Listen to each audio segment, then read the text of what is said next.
Hello, hey, this is Kim with Kim's Greenhouse. We have another video for you today.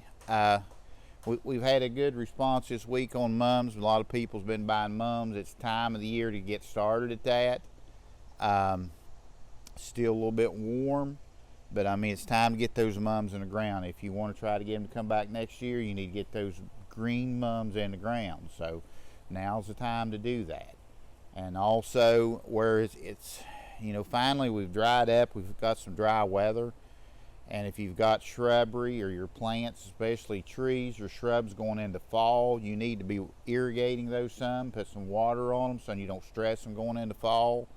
I mean, just driving around, going to town and back, I've noticed a few landscapes where they're stressed a little bit, and it would be good to get those irrigated maybe once a week on established stuff so they're not stressed going into the fall. Get some moisture on them. We was wanting to talk today, even though it's fall, it's mums. We've got other items that is really nice for your landscape, and one of them would be your pansies and violas. We have a tray, a flat of violas here, blue ones. I think it's called Blue Heaven. Violas is a little bit hardier than a pansy. They're smaller bloom though. They're not quite as big and showy.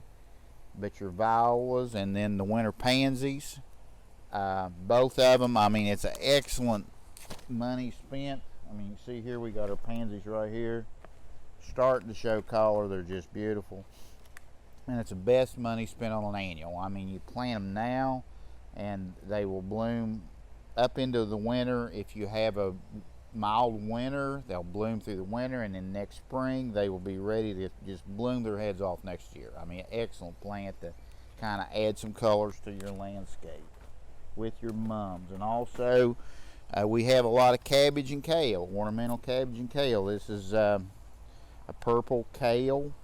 It is a beautiful to add to your landscape, to kind of break up the color. It really looks nice in the fall of the year, and it'll hold up into the winter through single digits. Now it will not, it's an annual, it will not last all winter. I have seen it last all winter if it's a mild winter, but I mean, once you get down into single digits, it'll start freezing this out. But you plant this, you'll probably have this in your landscape till the first of the year. It's good for a contrast of color, kind of breaks things up from your mums and pansies. Beautiful plant. That's all we have for you today, folks. And it's time to get planting. It's the middle of September, so let's start getting on them mums and pansies. We'll talk to you next week.